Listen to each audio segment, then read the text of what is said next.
Hey guys, coldbrew here. Welcome back to another raid video. Carnage the Anarch.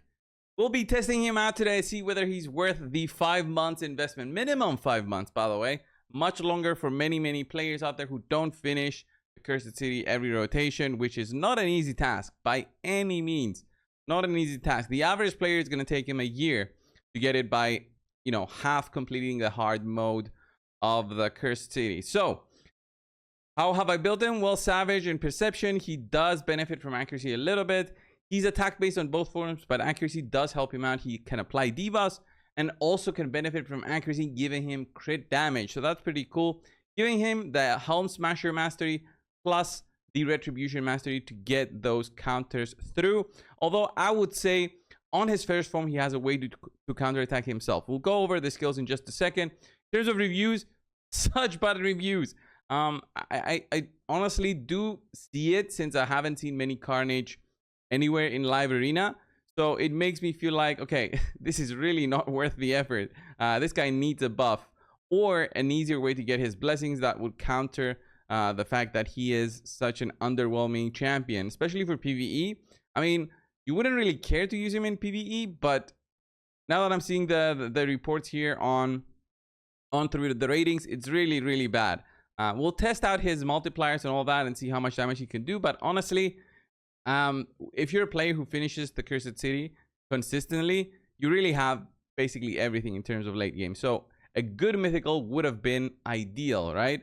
The same way that Ramantu is good, the same way that Marius is good in terms of being legendaries that you can slowly acquire. Even Arbiter, who is not outdated, but she's the OG free legendary that we could get with, progressing through the mission. So this would have been a good expected champion. Anyway, let's have a look. Overall stats, by the way, it's 5.7 in this form, 7,000 on this form. In terms of attack, crit damage is about 250, but I'm having higher accuracy.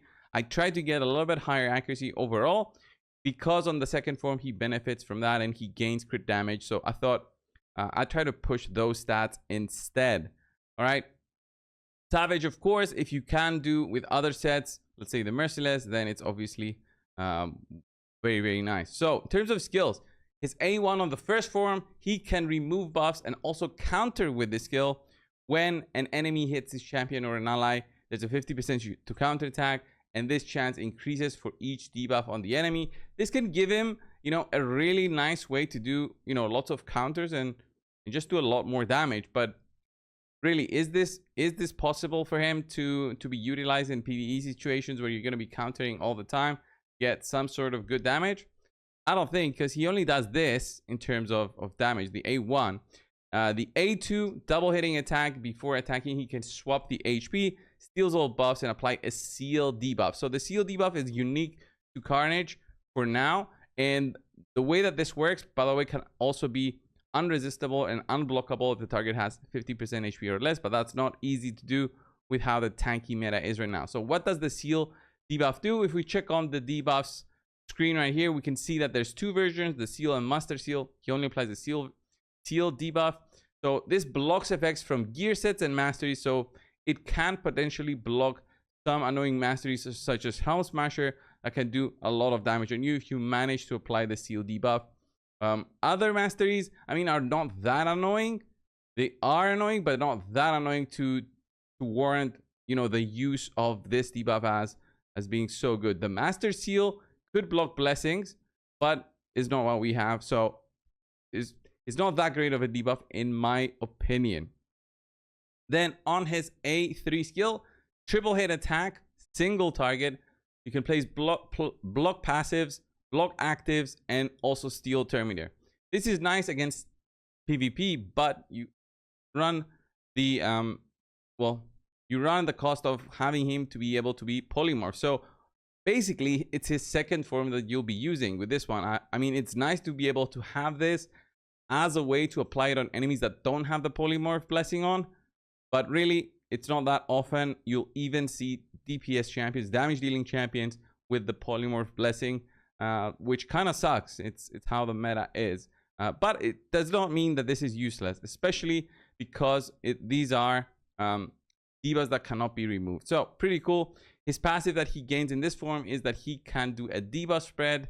And whenever this champion kills an enemy, there's a 100% chance to do the debuff spread, taking all debuffs and placing them on all enemies. This effect cannot be resisted. That's very cool, but not very useful. Even if you debuff spread the block passive and block active skills, it's good, but I mean, it's not that amazing. You'll try to do this skill on the enemy damage dealer, and with the kill to spread it to the other enemies. That's the form 1 whole idea behind form 1. Form 2 though, double hit, he heals back, he counterattacks, basically the way that the first form works. The second skill, it's an AoE attack that can ignore shield. That's very strong. Ignores ally protection as well if you're attacking enemies that are under a debuff. Not that common, but it's doable. And killable, can be ignored when attacking enemies under 2 or more debuffs. Nice as well. Double hitting attack on the A3 if the target is killed by this skill while under 3 or more different debuffs, places a block revive on them. This can be very, very nice. The block revive can be very nice. And he can also heal. The damage that he does is based on his attack and accuracy. That's why I've mentioned attack and accuracy are very nice on him. And then this champion's crit damage increases by 1% for every 3 points of accuracy they have. So with 30 accuracy, he gains 10%. For 300, he gains 100%, which is very good. Ignores 10% of the target's defense for each debuff they're under. So that is where this becomes like a crucial way of boosting his damage beyond anything, because he basically gets a lot of ignore defense through this passive.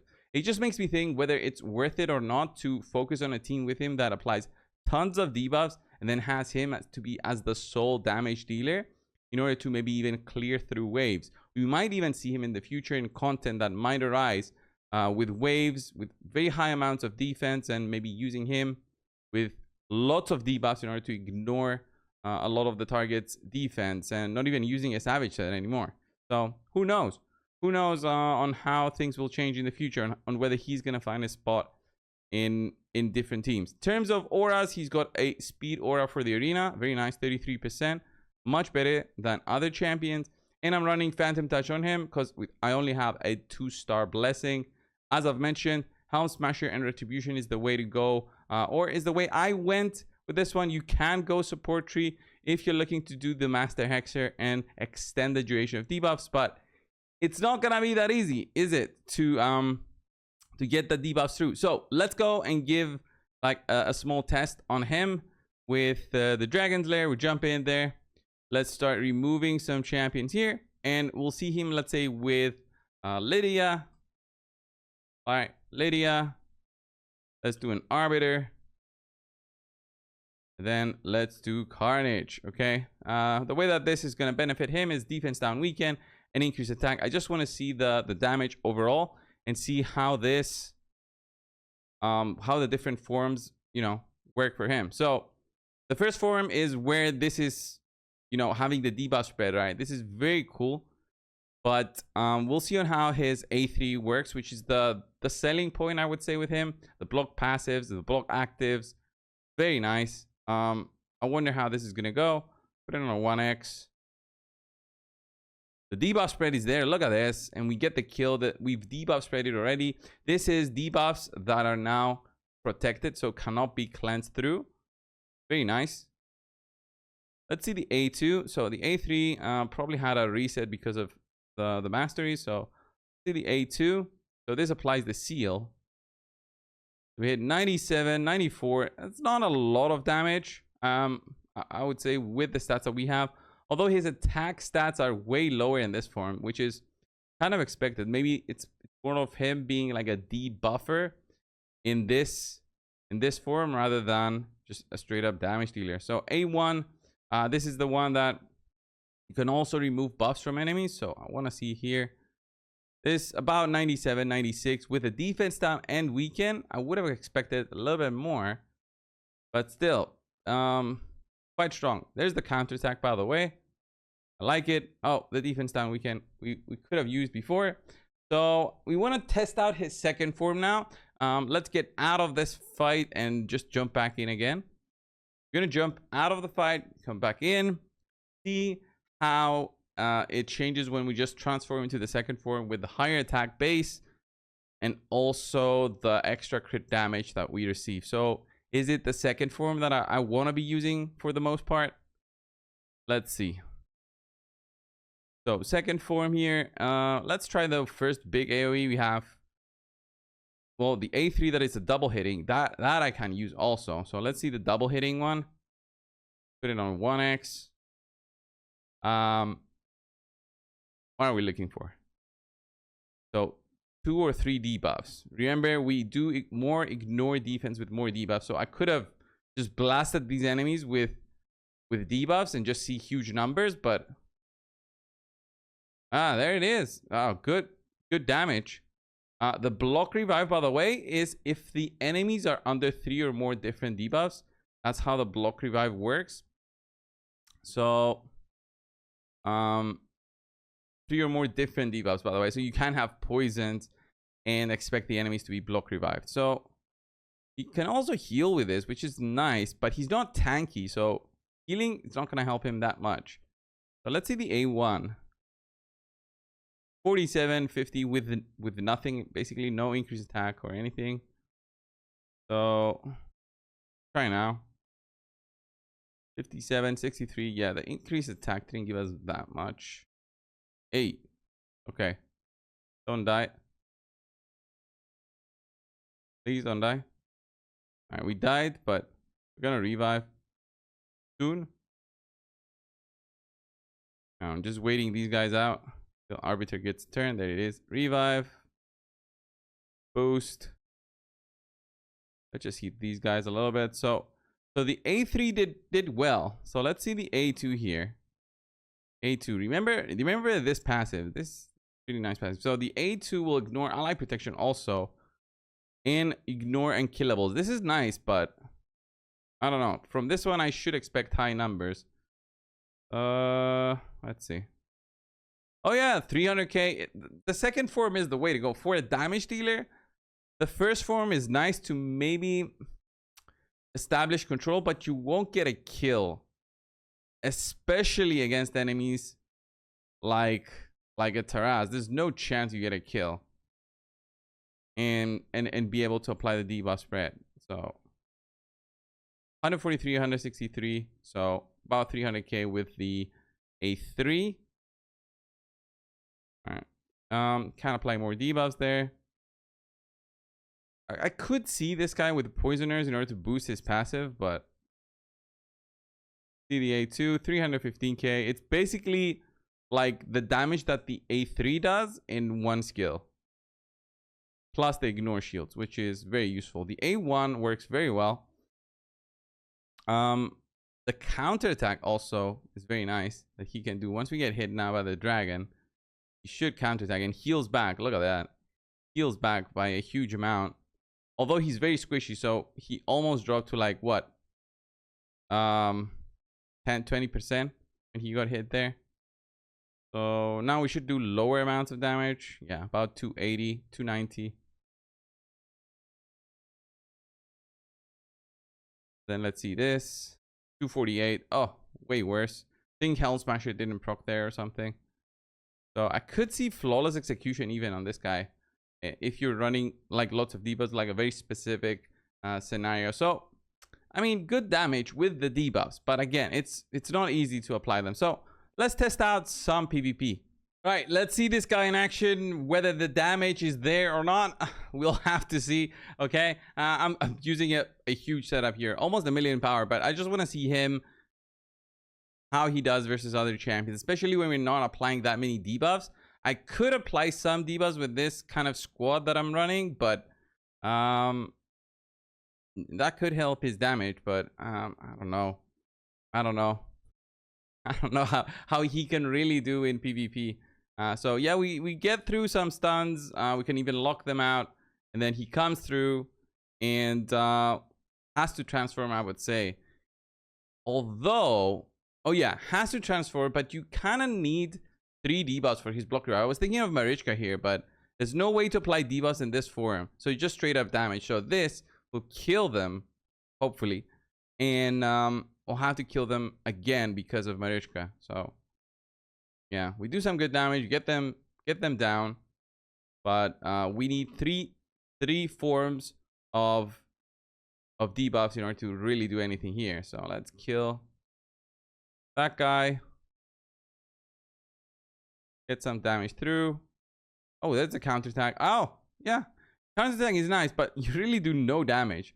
Let me find some tanky teams here. Not easy to find tanky teams because the reset just happened, but let's see. What about this one?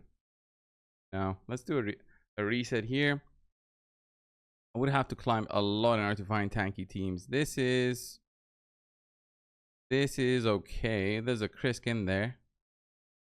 This is annoying, but not that tanky. All right, against speed teams like this one, we could see and how we do.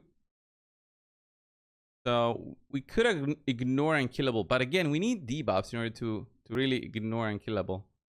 So there's the counter attack. We remove the buffs. Okay, that's cool. Here though, we can remove buffs with our champions. There we go. Move some. There's the counterattack. The counterattack is so good actually, but it's not like it does a lot of damage. There it is. A little bit of damage here and there.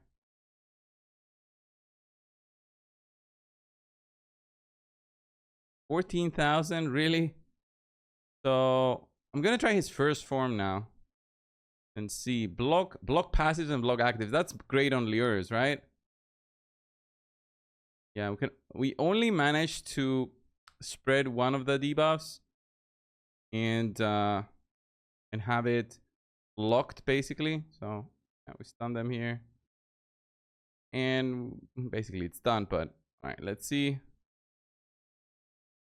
Let's see when we get another turn. Come on. All right, let's do the A2 here. The weak hits really wreck him. Being a spirit damage dealer, it's not really ideal. You see lots of magic nukers. You don't see many force nukers. Although you see the void nuker, so there's that against that. So let's see against the Harima, which is very annoying because we want to block her passive. So that is where the utility comes through. Maybe you use him against the Harima teams to do the passives. So here I want to try and remove that stone skin, which can be annoying, but if not, there it is. We removed it. Let's lock them out. Oh, there's a counterattack. 9,000, 11,000. This is 0 damage basically. So here we want to do the block passives on Harima and then try to pass it on. So we will pass it. We will apply the block passives first. It's probably not going to hit for a lot, and then the second hit should hit higher because the passive is now blocked, which reduces our ignore defense. And then the third one just deals Terminator, which should give me enough to get another turn here. Look at that. Look at the counter actually. But it's 100% Terminator. It's not enough Terminator for me to get 2 turns in a row. So, because if another ally you have is at 100% Terminator, the way that works is your other ally will go before you go. So here we should also block revive with this. There we go, because 3 different debuffs. Like I can see some use out of this guy, but I'm really fighting very low teams. Okay, so I can imagine against very strong teams with voids in here on how bad he's gonna perform, which would justify the ratings from the top players who have unlocked him already. So I remove the buffs, put the skills on cooldown, but the problem here is he's got the passive, right? Or did it not proc? The counterattacks are kind of nice. Counterattacks are looking good. So here, basically lock them out. The first form is relatively nice for controls, but I'm fighting enemies that do not have the polymorph. So it's not that I care so much about what's gonna happen if I apply debuffs. So here we have like 1 polymorph. Armance could be very annoying here, the way that he controls us, but they're not gonna happen to us with the stone skins. So that's nice. Okay, Armance didn't go with the A2 there. Try to remove some buffs here and see how that does. Block actives. Oh, remove the buff from there. We get hit. Thank God for Necred. He's the way to protect us, really. If we don't have Stone Skin, you kind of need a Necred. No way around it. Look at this. Just countering, by the way, so far. So the A2 would be the HP swap. I'm not low enough to justify this. And also apply the seal debuff. I don't want to do that because I possibly get sheeped if I would do it. I'm just going to switch forms and see if I can get a kill. Wow, look at this. Just because of her, the damage we receive plus Duchess, the damage they receive is so low. Even on the second form, where I'm supposed to have so many, so much more crit damage. Yeah, I can't see this guy being, you know, being the one that is used by everybody for Arena, which is kind of sad if you think about it. But I'm still going to work on him for the main account. And here in this account, I'm still going to work on trying to finish the Cursed City every rotation.